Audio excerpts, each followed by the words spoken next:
What I've learned is money's not bad. Money just pulls out of the person whoever they really are. So if you have a bad person, you give them a lot of money, they're probably going to do a lot of bad stuff. But if you give a great person a lot of money, they're probably going to do a lot of great things.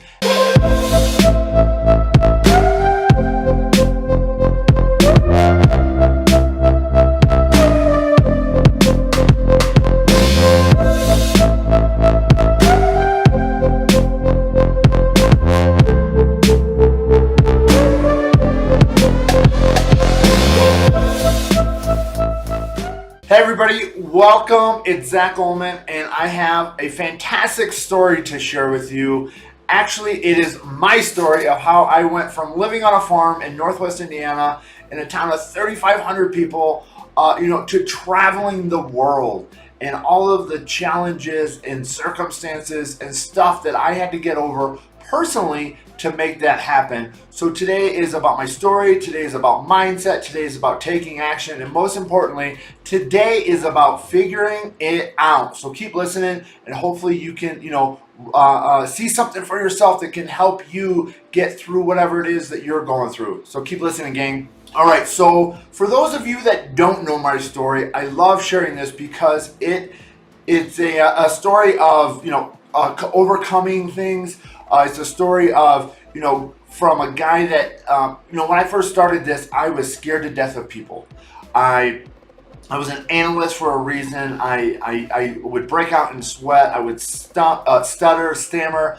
I would intentionally not talk to people because I didn't know what to say. But before I even got to that point, I wasn't planning on going to school. I was planning on living in my hometown forever. And that's really where I want to start because, it took a lot for me to actually grow out of my hometown to, then I moved to Chicago, then I moved to Arizona, and now we're traveling the world. So when I first got started, let me rephrase that. When the first time I had this thought of, I want to travel the world, I want to help a lot of people, and I want to make a lot of money, I was about 18 years old. And it was right after I graduated high school. And I was like, oh crap, this is real. Like, life is really coming at me. Like, I can't stay at my mom's the rest of my life. I can't work at this motorcycle shop I've been working at the rest of my life and be able to accomplish the things that I want to accomplish. That was a big, scary moment. And because prior to that, I was going through high school. I wasn't very good at high school. I didn't take high school very serious. But I just said, what, I'll sort of figure out odds and end jobs here. I remember my first job was when I was 8 years old. I was making $4 an hour, working in the vegetable fields, picking vegetables for my neighbors. I worked up, to working on our own farm in Northwest Indiana, and then I got a job, sorting pickles at another neighbor's. Growing up on a farm, there's not a whole lot of options. So eventually I got a job working for at a motorcycle dealership. And, it was like $10 an hour, $10 an hour. And I loved it, but I hated the aspect of what I was getting paid, and there was no future in it for me. So, I graduated high school. I'm like, what now? And, everyone else was either going to college or going into the job market. And I didn't want to take a job I didn't like, and I didn't want to go to college. So I started looking up books, started, figuring out what's a path that could align with what I'm doing. And that was traveling the world, helping people and making money. And I eventually, settled into this world called entrepreneurship, business ownership, and investing, except I didn't know anybody that was in that arena. So I asked around, and everyone said, well, in order to do that, you got to go to college. Go to college, go to college, go to college. And I hated school, like absolutely hated it. And but I wanted that lifestyle more than I hated school. So I took the leap. Actually went to Indiana University. And here's the thing, gang. I had to start off in such low-level math classes and such low-level English classes that I didn't even get college credits for them. They were high school, like, refresher classes, because when I was in high school, I didn't pay attention to anything because I didn't value education, right? And that's a crucial point. Today, I value education so much. I'm actually consistently paying for it. But back then, I didn't. So I would consistently, be going to my classes, trying to find this way. And one day I met an instructor, and he was head of the business department. He goes, Zach, I can see whatever it is that you want it really bad. And he started mentoring me. He took me under his wing, and he started showing me the classes I needed to take. And what we ended up doing is we started going down this path for a PhD. And because that was my mentor was the head of the business school at Indiana University. He was very successful. He had his PhD, and I wanted to model him because I didn't have anybody else to model. And then I spent 5 years in undergrad, got a bachelor's in finance and a bachelor's in business, and then I went out to the job market and I said, where's all these jobs that I was promised? And it was right in 2008 when literally everything hit the fan, the proverbial fan inside of the financial market. And I was competing against people from Lehman Brothers, Morgan Stanley, all of these big financial institutions that had all of these experience, and I had zero experience. And so it took me about 2 years to actually find a job. And I was hunting. I was still, I was working on the farm. I was doing an internship in Chicago. And then at nights, I was taking math classes so I could go for my PhD, because I didn't have a real high level of math, so I had to continuously do that. And then at about a year and a half in, I said, you know what, this PhD thing I think is, I don't want to say overrated, let me rephrase that, it's not for me. Because I'm going to have to spend all this money and time for school, and then I'm going to have to spend, proving myself, writing these papers, and I'm going to have to go find a job, and I'm still not going to be in control of my life. I'm still not going to be able to travel like I want. I'm still not going to be able to do the things I want. And then, life progressed. I got a job at the Chicago Board of Trade, becoming a commodities broker. I was just head down working. And I hated that because I didn't feel like the ethics were there from the people that I were working with. So about a year into that, I made $0 because I couldn't find the courage to actually sell somebody on my skill set. And what I mean by that is I was cold calling all of these people, and I had to give them advice, but I didn't know enough to what I figured to give them adequate advice to charge for it. So I didn't. And I would always let them off the hook because I wasn't confident myself, because it wasn't something for me. And then I became a business. I worked for a valuation company. And that is really where I gained so much knowledge from how to grow businesses, understand the finances, understand the whole world of this. And so I spent about 2 years at that company, and then I got a job working for one of the best companies in the world in that arena. And I thought it was it. I was making 6 figures a year. I'm like, okay, here we go. This is what I always dreamed of. I had life insurance, health insurance, vision, dental. Like, I've never had any of that before. And I was super excited. And about 4 months into it, I was like, this sucks. This was, I felt like it was if you've ever seen Wizard of Oz, I pulled behind the curtain, and I'm like, this is going to be the rest of my life. I was working 60 to 100 hours a week. It was, you really had to produce to make money in that world. And I was very good at what I did. I just didn't like that lifestyle of showing up at the office 60 to 100 hours a week. I was really dealing with high-end finances, very, how would I say it, theoretical financing. So I was always thinking, which I love to do, but I'd wake up in the middle of the night going, oh, did I add a percentage sign to that formula? Did I do this? Did I do that? Because, the work that I was in, there was somebody always trying to discredit us, because we were expert witnesses. We were putting valuations on things that other people were trying to make either lower or higher for whatever reason we were hired for. So there was a lot of stress that came with it. And I remember going on vacation, and I couldn't even relax because I was so stressed out about my job. And then one day, my buddy, he says, hey, how about you come down to this, he called it bowling night. He goes, come down to bowling night and meet some investors. And I was like, no, I'm good, is what I said. I was resigned and cynical because I didn't think I thought this was it. Where I grew up, I was told, put your head down, focus, and just grind it out. And I remember one day I was sitting at work, and I said, this is what I said to myself. I felt like I was lied to because I was told if I worked hard, I could have anything I wanted. And man, I was working hard. I literally had no girlfriend. I would stay the weekends to work. I would sleep at the office. I remember just to try to prove myself. And I couldn't work any harder, but I remember saying, I was like, I'm not getting what I want. Like, these people lied to us. Well, what's wrong with this system? And, my buddy just kept asking me, hey, come down to bowling night, come down to bowling night, come down to bowling night. And one day I was just so sick and tired of being sick and tired, I took him up on that offer. And, it turns out bowling night was their real estate investor meeting, their weekly real estate investor meeting. And they called it that because they said they never miss it. It's like bowling night, you never miss bowling night.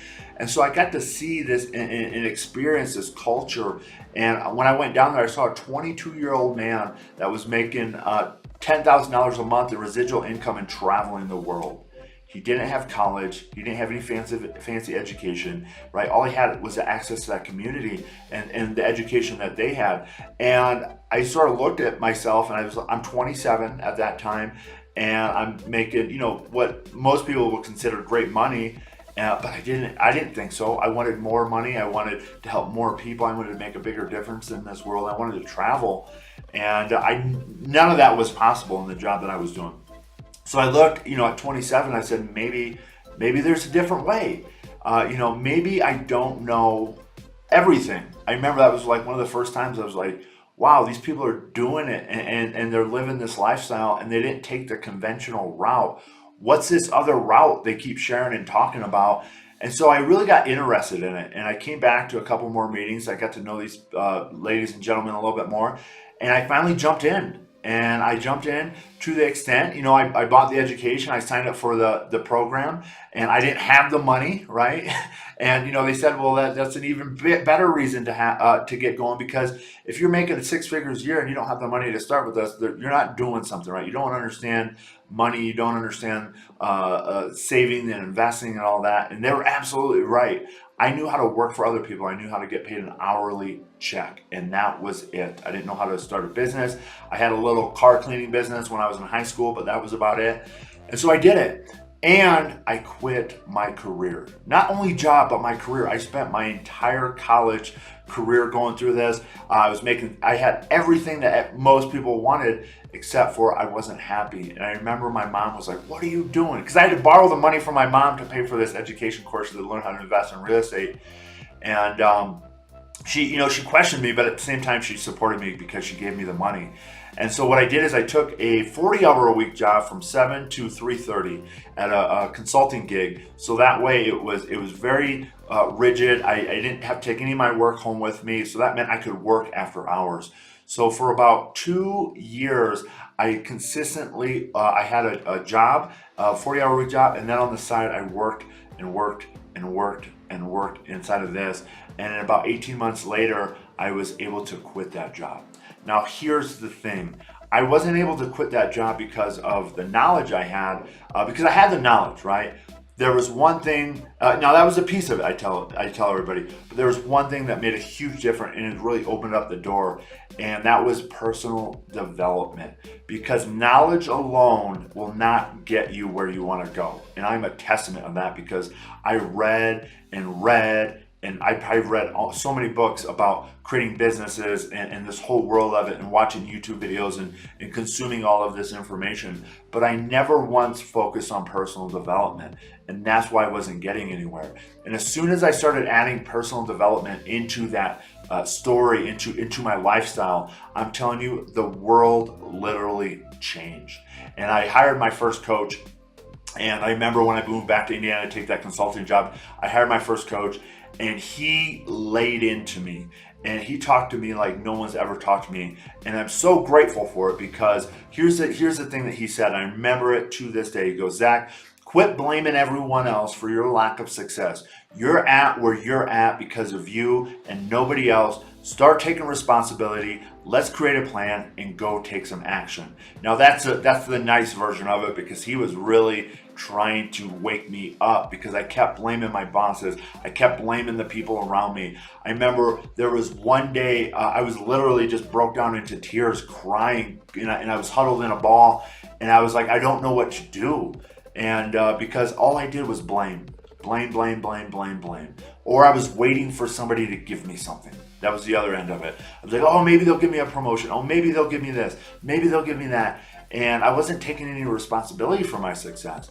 And I remember when he told me that, It was the scariest point of my life, one of the many scary points of my life, because I remember my body swelled up with anxiety. My body swelled up with all of this because I was scared, because I could no longer blame anyone else. And that meant it was me. Like, I could only blame myself. So I waited about, 3 to 5 minutes, because I was paying this guy to tell me this stuff. And after about 3 to 5 minutes, I was like, holy cow, this guy's right. And if I'm responsible, I don't have to wait. I can go right now. I can go start my business right now. I can go start talking to people. I can go start doing this, and that. And that's when I really took responsibility. Everything switched for me. Now, did it happen overnight? Absolutely not. But I kept reading personal development books. I kept showing up to the real estate investing masterminds. I kept watching the real estate investing education that I purchased, and I kept participating, right? And about 3 years later, I was able to travel the world. I moved out to Arizona. We started doing that. But in between that, there was still more personal development. And I took, if you guys have ever heard of the Landmark Forum, I remember my buddies were trying to get me to take that. Now, these were my mentors, the ones that were running the office, very successful in business and real estate. They said, Zach, you need to take the Landmark Forum. And I'm like, oh my gosh, that's a 3-day course, Friday, Saturday, Sunday, and a Tuesday night. I don't have time for that. I remember that's what I kept saying. I don't have time for that. Well, finally, I still wasn't getting the success that I wanted. I was having my coach and the personal development books. So finally, I said, you know what? I'm going to do this. And I remember going in there, I was super mad. I was dealing with my grandma's estate. I was dealing with my family, because we owned a big farm that had to be handled. And I was just dealing with the drama of family and the drama of having my grandma pass away and leaving all of these assets and getting it sorted out. I was dealing with work. I was dealing with, 3 other businesses I was trying to take on, which don't do, only focus on one. And so this whole world of it, while still having a job. And, I was trying to have a relationship with my girlfriend. And I say trying because it all revolved around work. I'd pick her up and I said, hey, let's go remodel these houses together. And so it still wasn't working. It was much better than it was, but I was still working like crazy. And then I took the Landmark Forum, and I took that in September. And in December, I quit my job. I moved out to Arizona. I bought a business, and it was just like hammer down. And so I flipped a business over that next year. I sort of pulled back from real estate, because one of my visions was always to flip businesses. So I pulled out of real estate for a little bit. I still owned a bunch of rentals that helped, pay the bills. But I focused on this, flipped it in a year, and then I'm like, okay, that was fun. But, I really am passionate about real estate. I really want to get an office going like I had in Chicago. So I started an office in Arizona. We had about 10 people in the meeting, in the mastermind, that first meeting.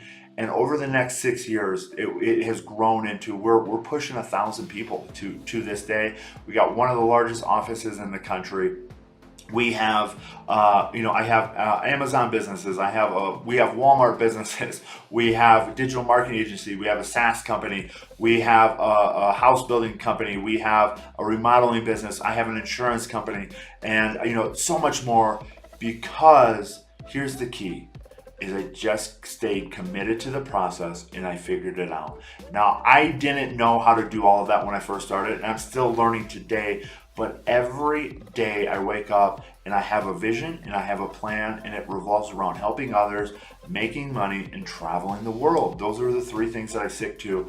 And I don't know what I'm doing every day, but I turn to others. I'm paying coaches. I'm paying for this whole, the personal development, still heavily involved with that. And I pay for my office to be involved with it, because it's the thing that made the difference for me. Now, over the span of that time when I moved to Arizona, I remember I started my first office, and I had to be the guy in the front of the room, and I was a nervous wreck. Okay, I remember my first presentation. I read the PowerPoint word for word. I didn't move. It was absolutely horrible, and I think the only reason people didn't leave because they felt sorry for me. But here's the thing: I was okay with that. I was okay with looking stupid because I knew what was on the other side of that, right? On the other side of stuttering, on the other side of breaking out in the cold sweats because I was embarrassed, on the other side of not being able to think clearly because I didn't know what to say because I never worked in a professional world like this inside of business and entrepreneurship, and having a lack of confidence because I didn't have the results yet or the experience. But here's what I did know is if I just stayed on the course, eventually one day it would happen. Because this is what one of my mentors told me. He said, Zach, you can stay on, now this was when, as I was getting into this world, he says, you can stay on this corporate America path if that's what you like, but I can see it. He goes, right now, man, it's not leading to where you want to go. This road doesn't go to that town. And he says, or you can get on a different road that leads to a town that has anything you want. Keyword has, right? But it's not guaranteed. I'm not guaranteed to get there, but in my mind, I was like, oh yes, I am, because I'm not going to give up, right? I'm not going to give up. And if I keep walking down this path when everyone else is quitting, right? I'm passing people on the side of the road that quit, tried, flat tires. This is all an analogy, but I just kept committed to the process, kept showing up to the meetings, kept reading my personal development books, kept hiring my coaches. And one day I remember we just kept growing. We got a bigger office, right? And I didn't know how to do that. I never was responsible for a lease on a 2-year building before. And then we had some challenges. Then we had some challenges around business partnerships. I felt like I was doing everything and some of my partners weren't doing anything, but we had an agreement that we split everything 50-50. So I had to deal with that, and I had to learn how to get a backbone, I will say, because they were much older than me, and I've never been in a situation like that. So I had to actually have the courage to say, this is enough. And I offered to buy them out. They wouldn't. I offered to, I had all of these solutions and they didn't want any of them. So one day I left. I just left the office. I said, hey, I'm not going to put myself in this toxic environment anymore. So I'm leaving. I was literally losing hair. I was grinding my teeth at night. I was waking my girlfriend at the time, who is now my wife, up in the middle of the night because I was so stressed out. I couldn't even think. And so the only clear path that I saw was to leave. I said, hey, I'm leaving, and I'm so grateful that people followed me because I was the guy at the office that was always showing up, always supporting people. So those whole flock of people, they followed me, and we just started fresh. And then I had to get a bigger office because we grew more. So it's financial commitment, money out. I'm like, oh my gosh. I finally get it. Like when people tell me that run offices and run these big corporations, it's like you got to pay the bills because they keep coming, right? Regardless of the people. So that's when I really got present to the power and importance of sales, because sales drive the entire business. Real estate sales, we got sales in all of our pieces of our business. And so if I wasn't making sales, I wasn't making money to pay the bills of this big office that we created. So that's when I really got focused in sales. And I left a lot of the other details to other people, because in my mind I said, if sales aren't happening, there is no business. There's absolutely no business without sales. And before that, I had this negative point of view of sales, and I didn't like it. And today I absolutely love it because I just changed the context around it. So, I just kept going down that path, focusing on sales, building teams, building processes, building structure so that I could remove myself from this level and then go to the next level. And that is how I've started all these businesses. So we have a VA staffing company. And the reason I started that is because I had such a hard time finding VAs, right? I didn't know how to use VAs. I paid all this money for people to find me VAs. But then they didn't.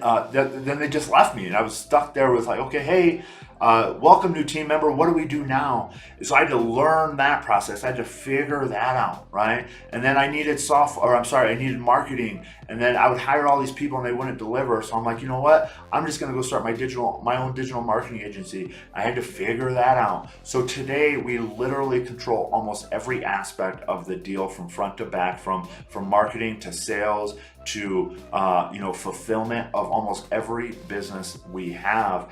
And it's a lot, but it's empowering to be in control. And the key thing is I've just figured it out. And I'm here to help you figure out whatever it is that you want in this world, because I'm here to tell you business is a means to an end for most people. And what I mean by that is I love my businesses. I get to help people. I get to empower people. I get to help other people make money.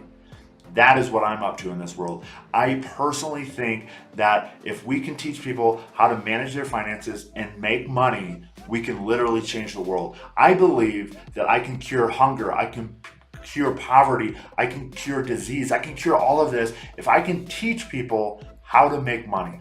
Right? Because with that money, they can buy books. With that money, they can buy food. With that money, they can buy education. With that money, they can buy anything that they need.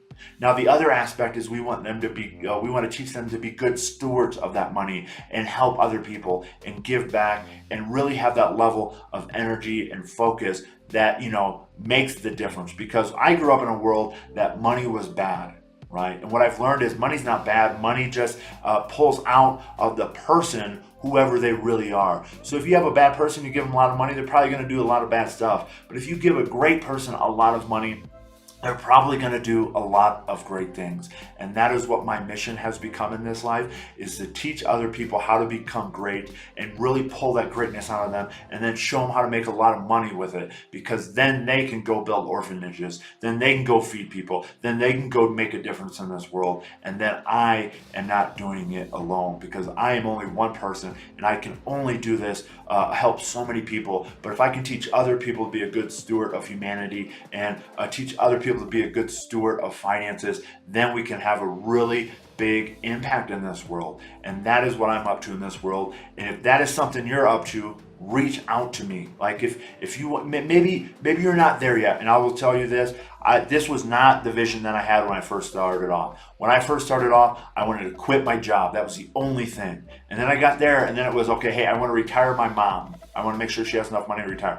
And then I just kept moving my goals up. So wherever you're at, we can help you, we can support you. So reach out to me. We have 18 support meetings a week, either live in person or via Zoom, that we're helping people. We have people on our team that have been doing this for 35 plus years, have done over 1,000 deals a year. We have people that are doing almost every deal you can think of, all the way down to people that are brand new. So wherever you fall at inside of that spectrum, our goal is to help you get across that finish line. But it's up to you to get to the starting line. What that looks like is raise your hand and say, hey, I need some help, some direction. That's what I did. And it took courage to do that. It took courage to ask for help. And so I get it. And I'm telling you, you don't have to know everything. You just got to know the next step. All right. So I hope to see you at some of our free trainings. Hope to see you inside of our Facebook group. Whatever you need, ask for it. You have to learn how to ask for help, have to learn how to ask for direction, because we have more help and direction than you've ever seen anywhere else. I'm proud to show you what we have. So reach out to me,